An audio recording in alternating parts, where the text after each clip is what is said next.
Hey everybody, this is Chad Daniels, and you have landed in the middle of somewhere. Hello, how are you? My hands are in my pockets. I don't know why, and now I'm uncomfortable. But across from me, as always, is Cyrus Amundson. And I'm assuming... Hello. Still in the clothes you were wearing yesterday. I'm on Christmas vacation still. No, I know, you can tell. Thank you. Yeah, you're welcome. Christmas, it's like Labor Day. You can't wear Christmas after New Year's, so I don't know that that's right. I'm not sure. I have no idea. But I'm on vacation, and Okay, I feel well, like good. I'm on vacation. I think I'm becoming a big man shawl guy. Mm-hmm. Is this Justin shaking his head in a mean, judgmental way? What would you, a shawl? Call that a house coat? I would like it to be a little longer. I'd like it to go down to my thigh. Yeah. You know, the sort of thing that you could hide a weapon in. You know, lengthwise. Sure, I don't need to hide a weapon. Right. Speaking of the way I look, I'd like to get your response to why I didn't think something that was said to me was mean, and then why after I said something to somebody else, I felt like really bad that it was really mean. Okay, I'm following you. Okay, so there's a gas station in Cincinnati. Okay. Down in the more downtown area of Cincinnati. Yep. That I like to stop there. And the very funny Blake Hammond, so somebody approached me there and said something to me. And when I told Blake Hammond about it, he said that guy's name, his first name. He's like, oh, that's so-and-so. Like, there's a guy. This is going to be crazy, but I think I know who this is. You actually, right? I promise. Because Rand also, apparently, there's just a guy that hangs out at this UDF and roasts customers. Yes, I do know who that is. Okay. They brought me there for that. So no one told me about that. Yeah, I've been living I know. there and friends with them a lot longer. So I am at the gas station. I am pumping my gas, and all of a sudden, somebody approaches me that very clearly doesn't have a vehicle with them. Yeah. And I'm either thinking I'm going to get asked for money or some sort of situation. And he gets close, and he goes like this. He kind of like ducks and like... Really checking you out. He's really checking me out. Now, backstory. Although you wouldn't tell it by the still wearing a female hairband and everything else going on with me, I recently got my hair cut. Disagree. Hard pass. So it was a new place. New place cut my hair, and I thought I'd try something that I'd never tried before, and I said, why don't you clean my beard up? Because I'm obviously not doing great at it. Sure. I thought that'd be cool to have like a really, like this is the way beards should be cut and trimmed, right? Yeah, Not just that surprises me because I've told you a story recently about a man that cut my hair that said, let me trim your beard, just the wispies. Yeah. And he shaved it to my fucking skin. Yeah. And yet, I made this decision. Yeah, you did. And I walked, because here's the thing. I looked at myself in the mirror and I thought, that seems fine. And then what I learned is she cut a big chunk. You can't see it because it's starting to grow out, but she just hacked a chunk out of right there. Okay? And so it came down into like a corner in the back here, and then it arched up down into like a pointy chin. Yeah. And so this guy's looking at me, and he's just and it's a while, and I don't want to break this. I don't want to start the conversation. And then he just goes, Lemony Snickets. Yep. So that's funny. It's also really mean, right? To just approach a guy and just say something mean. But no part of me, I was like, well, that's the funniest thing. I can't wait to tell Chad. Yeah. So about 4 days later, I'm at Kroger, and there's a guy, and this, I promise you, I know this sucks, but it just happened. And I know we're supposed to be in control of our actions. It genuinely... What? It genuinely just happened. Yeah. So I have my food, and I'm on my phone, and I'm in the self-checkout, and so I'm kind of on my phone, and I'm looking, and I look up, and in front of me is a guy who has a white guy with dreadlocks all the way down to his skate shoes. Like they're like the length of his whole body. And I, without a moment of hesitation, started doing Jason Bumbleclaw. No, you didn't. I did. I immediately went, Oh, Lord of mercy, you got the dreadlocks all the way down to your shoes now. Rut, rut. That's what I said. Why would you And do that? it just happened. I've been doing the character too long. And he kind of turned around and I leaned into it for a second. Like I thought I could, like, because he was like, what the fuck, dude? And I thought I could make it better. And I just kind of kept doing it. Goes, my name's Jess on Bumbleclaw. Like and then I was like, and I kind of trailed off. I was like, no, number one white Rastafarian in the, like, and it just like. He's just staring at you the whole time. Yes, my dad, oh, you know, and then I just kind of trailed off and he checked out and that was the end of it. And then I went home and I felt so bad about that. Why is Lemony Snicket so funny and me doing Jason Bumbleclot to that guy, why did that hit me so mean? And am I right or am I wrong? Okay. Are they both mean? Yeah, Are I got you. Is it self-hate? It's not self-hate. Here's what happens.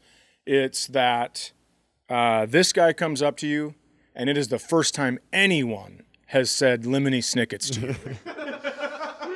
And so you go, God damn, that's mean, but it's very funny. Yeah. I have never heard that before. Mm-hmm. This gentleman on the skateboard,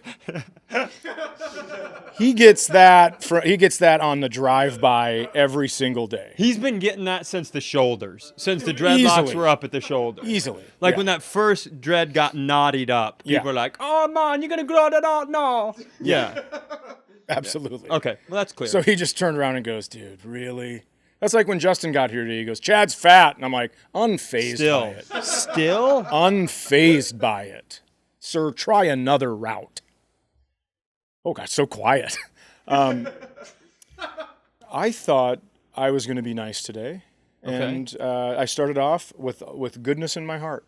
Sure. I was asked to go down to Target to get a couple things. Okay. And I go down there, and one of them I have to stop. I have to wait in the pharmacy line, which I know that there's always a long pharmacy line. So I'm getting ready when I get in there, and there's about 7 people deep. So I go, I'm going to get this first, and then I'm gonna come back and get the rest of the shit because I'm going to get my weight out of the way first. So we're waiting in line, and there's this lady kind of off to the side. You know when you're boarding a plane and somebody comes in from the side and expects to cut, and everyone's like, fuck you, dude. Look at the last person in line. That's who you jump behind, right? And I felt like that's kind of what was going on. But she was there before me because I saw her. And so I'm in line, and finally I get up there, and the lady goes, next. And I go, she was actually next. And she goes, ma'am, are you in the drop-off line or the pickup line? And she goes, the drop-off line? She goes, well then, sir, she's not in the line you're in. So next, you are next. And I go, oh. And as I'm walking up, I can feel the fucking rage from my toenails, all the way up to my temple. I could feel the pulse.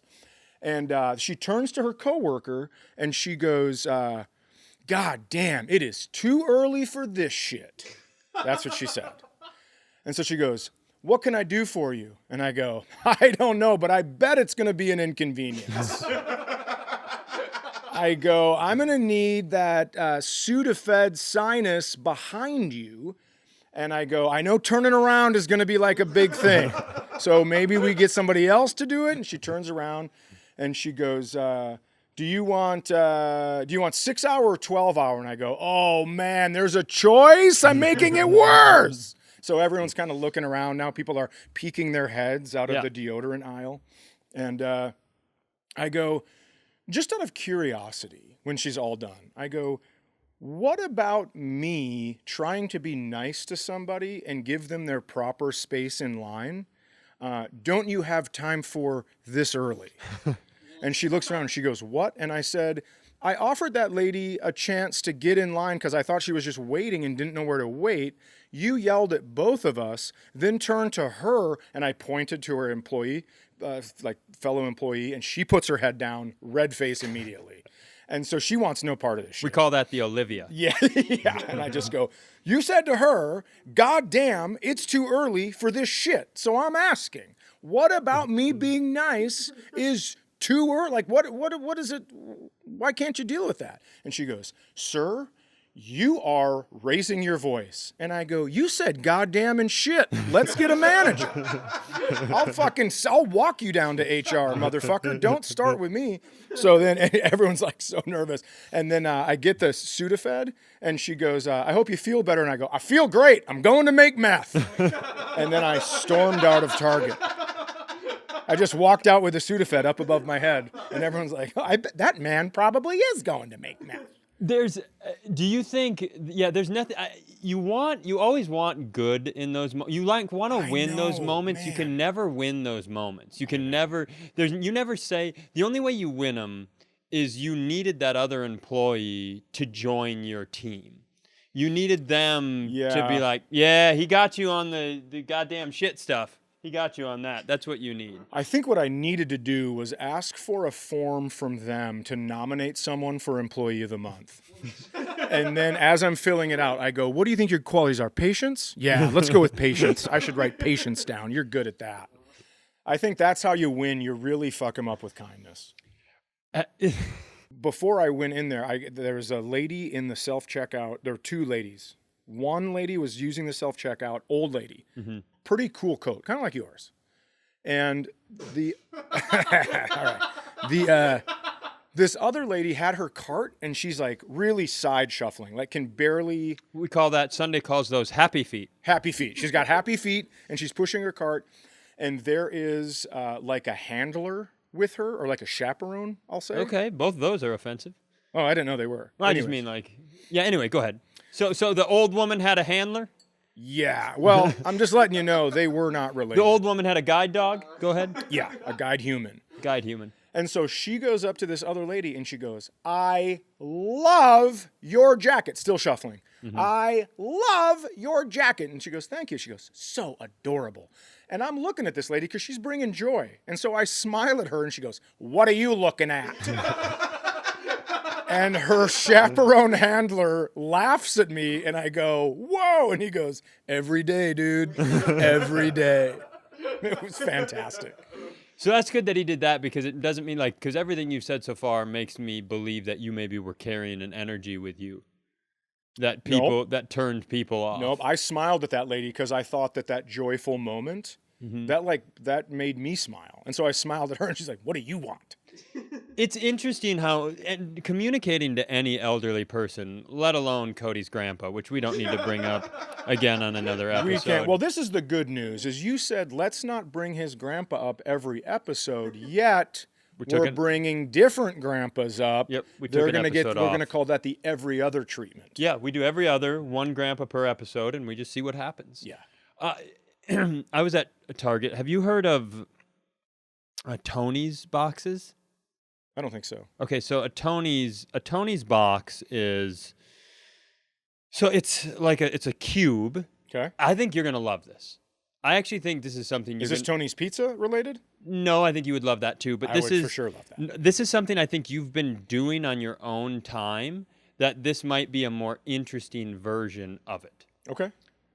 I'll get there eventually. So a Tonies box, it's like a musical it's an electronic device, and it's got a sensor on top, and you get these little figurines, like this one's a dog, and when the kid puts the thing on there, it goes, how much is that doggy in the window? Sure. And it plays that song. But there's an endless amount of Tonies. Like all the Disney movies, there's everything. And then, in this one box? No, you can. It's like a never-ending money suck. You buy the Tonies box. It's a speaker. The Tonies box is a speaker. And then you buy all the things figurines to put on top of it. Yeah, okay. Sunday's big thing right now is seeing how many times he can change songs in an hour before I kill myself. And he goes real hard back and forth. But what I think you will like, and then I'll tell you why I'm bringing this up, is... Just 1 second. Welcome to the beach party! DJ Sunday! Bam, bam, bam! How much is that doggy in the Hyundai? It's funny that you picked that one. Did I send you a video? Okay, because that's the one he's alternating between the doggy in the window and Lion King. So every 9 seconds in our house it's Ha Svenja every 9 seconds. And so, but the thing I think you would like about them is they have these custom create-a-Tonies. Okay. Where it's like a chip, and like if you're a grandparent, if Isaac has children, you can record yourself reading books and telling stories and talking to them, and then you put that inside one of these custom Tonies, not the right motion probably. Yeah. And then jam it in there, Jeff Dunham style. and then you put that on top, and this is his Grandpa Chad one, and then because haven't you been doing that? Yeah. You've been like I read books, but just onto like a flash drive. just onto a flash drive, which is why I need you to live for a while, because that's going to be a tough one. If you die like 8 years before, like let's say Isaac waits as long to have kids as I did, and so does Olivia, and you just die, and they just have to hold on to a hard drive with you have read a bunch of kids' books. Well, I also read other books. Okay. I've read And like Old Man why? in the Sea, just for them, just to like, if they're cruising on the, I don't know that they'll ever do it. Oh, that's for Isaac and Olivia. But yeah, just if they're on a road trip or something and they're like, let's see what this dipshit's talking about. Why don't you, is it all stories? Have you done anything else? I've made up stories, Oh. stuff like that. Oh, well, can we get a hold of some of those? No, you sure cannot.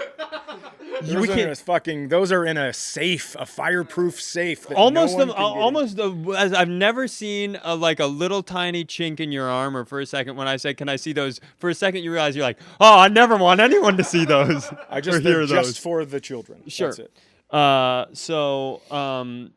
Yeah, I think, have you thought about telling them? So when my grandma, before she passed, I gave her this book, and she just started everyday journaling in it and writing stories from her life and all this stuff. Have you thought about telling them, like, recording with your voice, like, this is, when I was 25, I went and did this?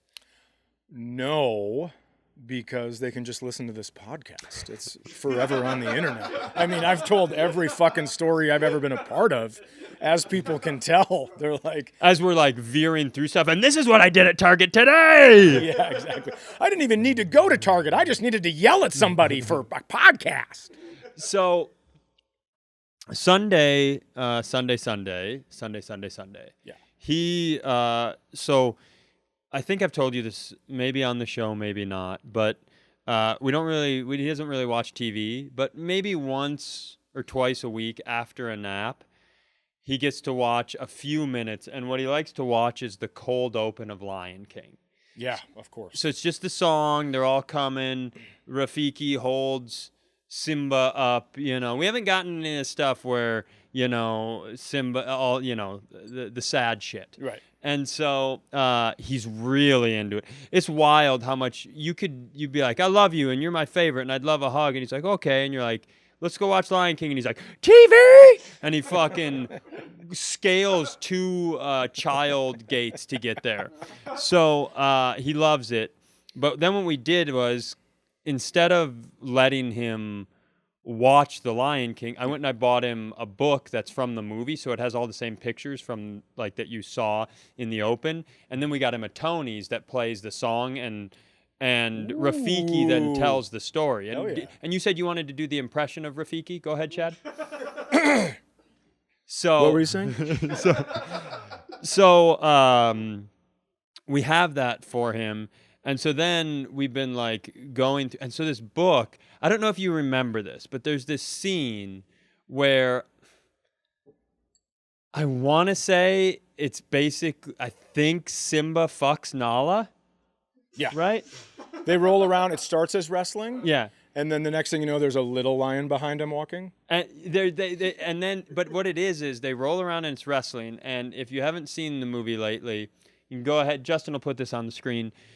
They cut to a picture of Nala on her back, which I'm pretty sure is not how lions do it. Have you ever seen lions do it? I'm going to tell you, I don't know when the last time the animator who drew Nala was in this scene where she's like laid back in the grass, but that's got to be the horniest animator. Yeah. This is the sluttiest looking, like I know there's no woman who's ever looked at a man the way Nala looks at Simba in that scene. That's fair, but you did start this whole story in the cold open when you said Rafiki was holding up Simba and they were all coming.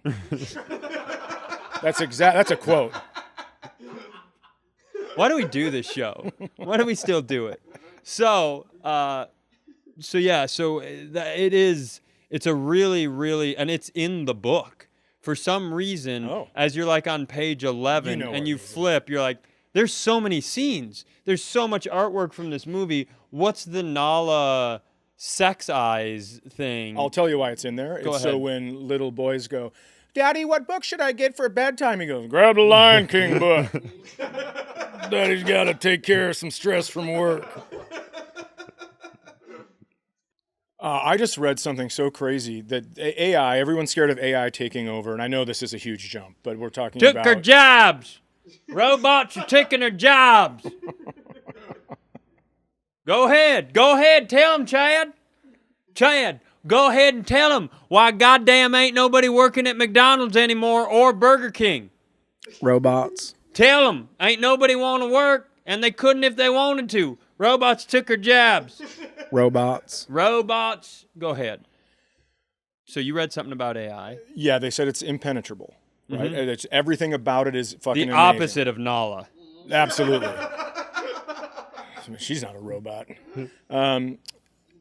ChatGPT will not say the name David Mayer.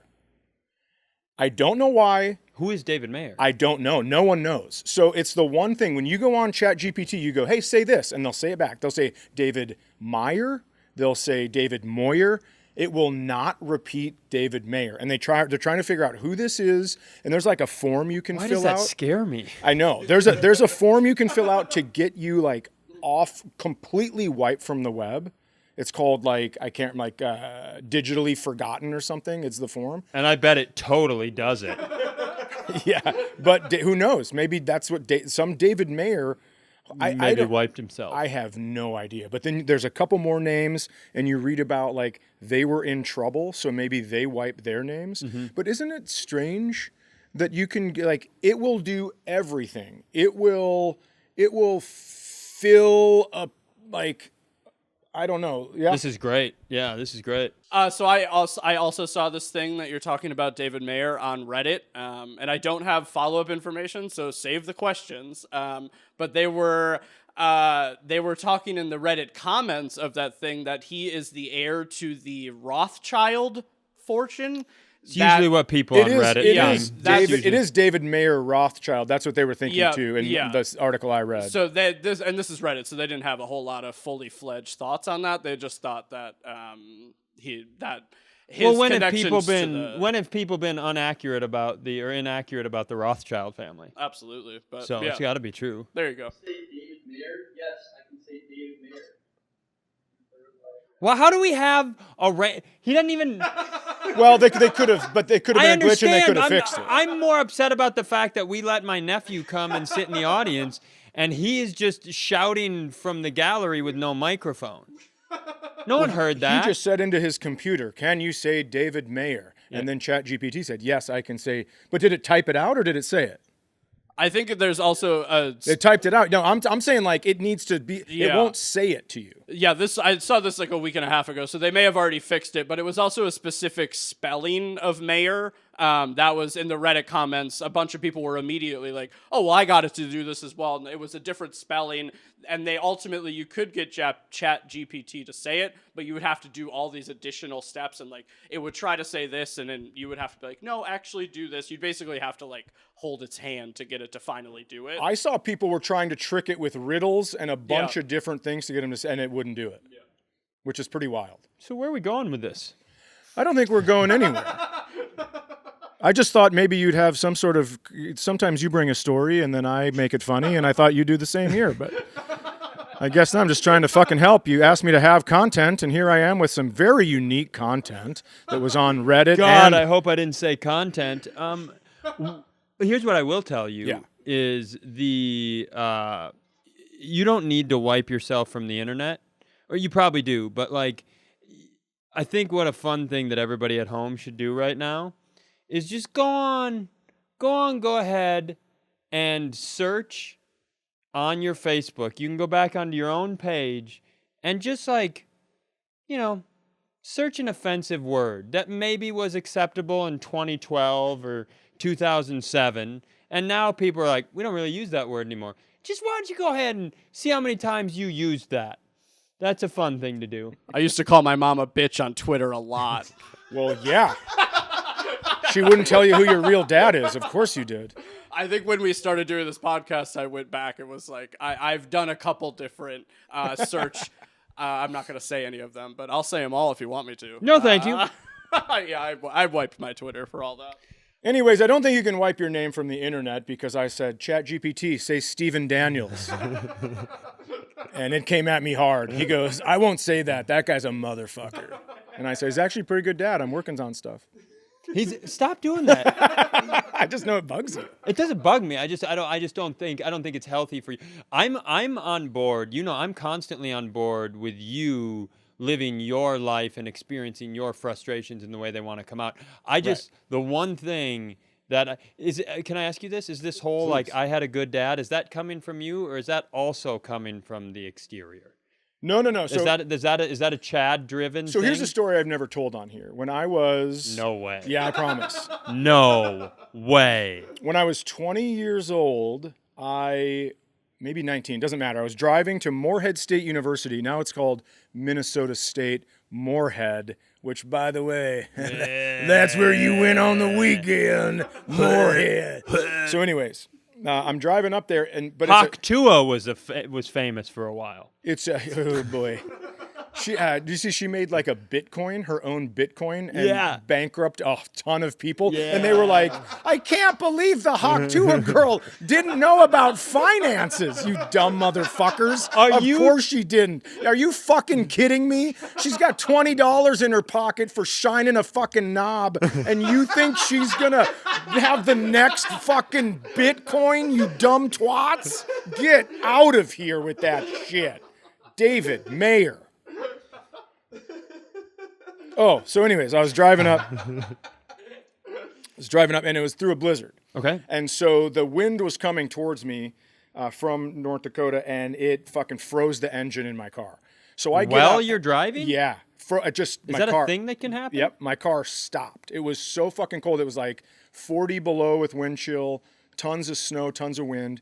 And I get out of my car, and I go, oh, I think I might die. I think I might freeze. And then this fucking van pulls up, like kidnap van. And I go, listen, if that's what it's going to take, if me having to Hawk Tua my beehole if that's what it's going to take to get to this place. So I get in there, and they're just painters, and they bring me normally. Mm-hmm. And then I call my dad, and I go, hey, man, haven't talked to you in a while. Got a favor. I need help with my car. And he goes, I can help you with that. And I go, oh, God damn. This feels like it's all happening again. And I go, I've heard that so many fucking times. And so I go, you have to be there at 1 o'clock. It's so cold. If they drop me off and you are not there, I could freeze to death. Oh, Chad, that's such a risk. It is. And so I get there. It is 1 o'clock. My buddies have to take off. It is 1:01.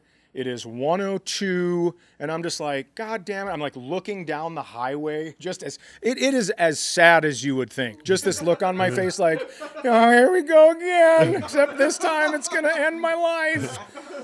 And then next thing you know, I see a car driving down the wrong side of the interstate on the shoulder, and I was like, it was him. He got out of the car, and I go, what are you driving there for? He goes, well, jump your car. I got to get nose to nose. And I go, yeah, I guess. I guess. So I mean, I do have those kind of stories too, but those aren't always the fun ones. No, yeah. I like talking about him stealing my identity way more, of course. Yeah, I mean, that's a really great story. Thank you. You're welcome. That's a good dad move. You want to know what a bad dad move is? Yeah. So there is, my neighborhood is, I think, between 99 and 105% elderly people. Not a lot of youngs, which I like it that way. I think from a personality standpoint, I am older than most people in our neighborhood. So I really... Yeah. In the next 15 years, though, you're going to have a lot of youngs moving in. Get ready.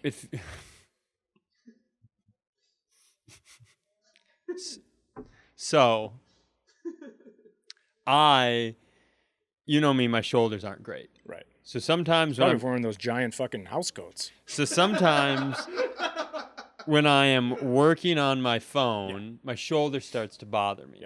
And so I'll do this thing where I'll go find a wall and I'll put my shoulder up. I'll like secure my shoulder to the wall, and then I'll kind of like text like this. And you're texting up and you're not turning your neck, you're looking sidewinder like a Scooby-Doo painting out of your eyes. Kind of, no, I'm kind of like, this is the wall right here, so I'm looking forward, I'm at the phone, but my shoulder's locked in. Okay, gotcha. It's not maneuver. I'm using the wall as kind of stabilization. Yep. And so in the office, like our office is by the front of the house on the sidewalk side of the house. Mm-hmm. And so there's a big window right there. So if I'm working on the computer and then I need to send a text or do something on my phone, I will go like lean against that spot by the window. So I'm here. If you're on YouTube, you can. I'm here, and the window is like literally inches in front of me, and it's probably 8:30 at night. So it's been dark for a while because of when we live in the year right now. Right. And so I'm leaned against, and I'm doing this, and I'm sending a text, and all I'm thinking about is how bad my shoulder feels. And then I look up, and there's a good-looking woman who lives in our neighborhood. Okay. And, of course, she's just right out there, just with her dog, go in the bathroom. And here I am. I for sure look like I'm filming her watching her dog go to the bathroom. I don't even know what to do with it. There's no... Send it to me. What do you mean you don't know what to do with it? Fucking text me the video, dude. There's no version. Like, I had to pretend. What I went to is I was like, you didn't see her. You don't even know if she's there. Just go back to texting. Because I don't think you can be like, no. Yeah. I'm not filming you, the only other young person in the neighborhood. I'm a safe person. Like, it was fucking horrific. And there's no way that she saw it and thought, I bet he's just stabilizing his shoulder on that wall, sending a text. That's just classic Cy right there. Which direction you gonna bend over to pick up that dog shit? I need to know if I can put my flash on. And by flash, I mean push my dick against the window. Really mush it up so it looks thicker. That's my move in every glass shower. Wait, I think your thing just became my thing. Yeah, what are you... A guy was reclining in front of me. Yeah. I know it seems like we're probably editing these, but we are just ping-ponging stories back No, and here's the forth. thing. We did not... the holidays are... I would say no two comedians take time off harder than you and I. Yeah, we're good at not doing stuff. Yeah, we don't... And so it's not like we come back into the fold easy. Yeah. As very obviously referenced by my appearance. I don't have a notebook that I'm just antsy to empty. Correct. Yeah. But I will tell you, I had a guy... I do. It's filled with healthcare CEOs.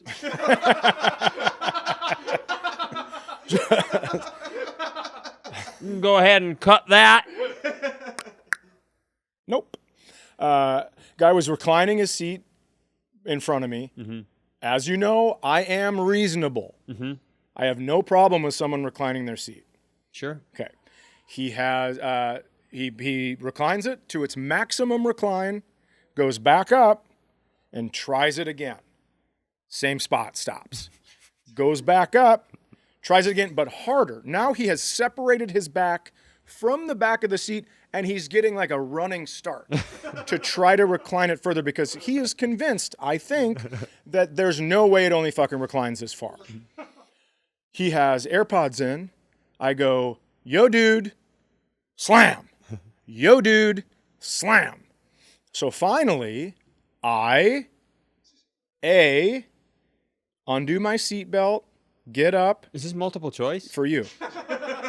Yes. Tell all your stories like this. Undo my seatbelt, get up, walk so he can see me, lean down and say, can you please take your AirPods out? Hey, it only goes back that far. So I'm not sure that's as far as you're going to have to go. B, tap him on his shoulder, but both shoulders at the same time to confuse him. C, pinch his earlobe in between my pointer finger and my thumb. It's C. Of course it's C. I fucking couldn't stand it. Are you fucking kidding me with this reclining back? So I pinch his earlobe, and he turns around and takes his AirPod out. He goes, "What are you doing?" And I go, "I'm treating you like a child because you're acting like a child. What is with the back and forth?" And he goes, "Well, it's stuck." I go, "No, it's not, dude. That's where it stops. It's stuck. What do you think you're going to your head's going to come all the way back, and I'm going to wash your hair like you're at a salon? Get out of here right now." And this lady next to me, she goes, when all this is said and done, older lady, she goes, "Pinching the earlobe. I have kids. That's a great move." And I go, "Thank you, ma'am. I have kids as well." But here's the thing. I knew you were going to get it right away. Of course. Because what other option is there? I thought about it for so long. I thought about the double shoulder tap, thinking, where would he look? Right? Sure. But then I thought, I don't think there's anything funnier than in this moment than grabbing his earlobe. Yeah. Because when he goes back up, my hand stays put. So wherever his head is going, he's doing the pulling. Oh God, I had fun. That is the first story you've told me in a while that I'm surprised didn't get really ugly, because that is physically that's physically touching. That's physically touching another human person. Well, I was trying to pick a movie and my finger almost got broken 5 separate times. So I didn't know what else to do. He wouldn't. I said, "Hey, dude." I'm just surprised that he was mellow about that. A guy who's like, he wasn't "I necessarily just mellow. want someone to fuck me." Like, that's what's going on with that guy, and he's just gonna be like, "Well, like every once in a while you get your earlobe pinched." But he wasn't cool about it. He wasn't thrilled. Yeah. No, but I also was like, well, what the fuck, man? Stop. You got to stop doing that. So I went on the offensive saying, like, I'm going to tell you this is why these You were consequences wrong. happened. Yeah. Because you were doing this. Now, I will tell you, I've told that story to maybe 4 people. Everybody has the same reaction. I'm surprised that guy didn't punch you in the face. Yeah. Yeah, I think so. Who are the 4 people? I do have a punchable face. Who are the 4 people? You know who the 4 people are. And who do you think was most upset about that story? I think we already know the answer to that. Yeah, I don't know. I mean, we don't know that it was Kelsey for sure, but here's the thing that's going to suck. At your funeral, eventually, this is the only real dog I have in this fight. okay. If you die in one of these incidents, I really don't want an "I told you so" from Kelsey at your funeral. That is fair. That's what I'm really worried about, because I've really backed this "we beat the ADHD test." Yep. I've really been like, well, sometimes you just got to let it out. So I've really been in that camp, and I don't want to, I think that's the thing. Like, there are certain things you don't want at a funeral, and that, you don't want your grandpa, obviously, right, trying to set you up with someone. But you definitely don't want someone to be like, "I told you." That's not a good thing. No, and I don't think she would. Like, I've been. I would. We've been talking about flipped. it. We've been working on it. I did beat the ADHD test. You defeated it. I got full bore. I got that chat. The David Mayer email, of course, from. It's starting to feel like you're an AI chat and you just broke. Can't do it. We can cut that part out. Nope. Let's go ahead and leave that one in. If you're going to leave the thing that I want cut out in, let's go ahead and Anyways, leave that I in. was just trying to figure out a way to be cocky and tell you that I got that email from the Mensa Foundation. But people love that. After I've been sent to get 2 tests in my life and fucking rock them all. What's up, Bon Jovi? Okay, listen. Can I tell you something? No, I'm not. I have to tell you something. Kelsey, although very upset about this pinching the earlobe thing. Yeah. I talked to her. I said, you gotta have my back on some of this stuff. You can't be asking if I'm going to get hurt. I don't care if I'm going to get hurt. You have to have my back. Yeah, partners usually love that talk. I know. Today, the old "I don't care what happens to me" talk. Today, when I told her the Target story, immediately it was like, yeah, what the fuck was that about? Okay. Yeah. Come to the dark side, Kelsey. Do it. Isn't it nice here? Don't you feel it? Do you feel the warmth of embracing whatever this is? I said, hop in the car. We're going down there. You can call her a cunt. Just she passed. Swaddle it up. She passed on that part. On that part, yeah. Baby steps. I watched I watched this thing on YouTube about what was on the Bin Laden hard drives? Well, it better be fucking hilarious because you're on your own. Because so it's like the fourth or fifth one of these that I've watched, and I don't know How why. many hard drives were there? Here's the thing: I keep being like, there had to be. Maybe I'm missing something, and then I click a new video that's like a guy when Bin Laden was. So it is pretty interesting, and you know me. We'll see how well I regurgitate this, but so essentially.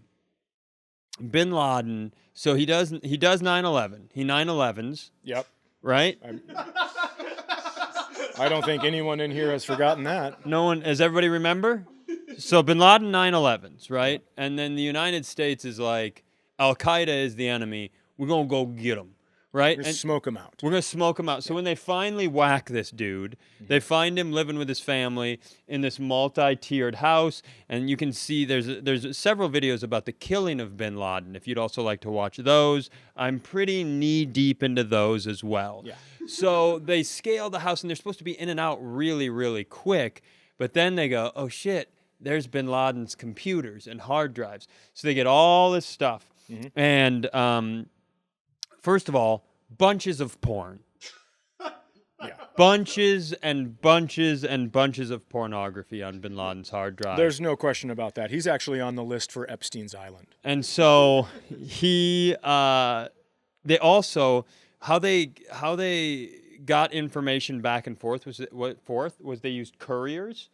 And like multiple couriers would meet, and then and no one knew each other, and so they would take zip drives and with letters written on them, and that's how everybody communicated. So there was something like 90,000 files worth of letters, all about Al Qaeda, like their plans, the world, like just thoughts about everything, right?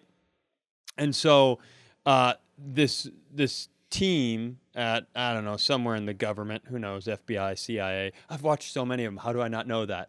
And so it took like 5 years to translate them all, go through them all, put it all together, and like learn all this stuff from 2012 through 2017. And what they learned, and I'm sure somebody's going to be like, that ain't right. But was that they vastly overestimated how strong Al Qaeda was.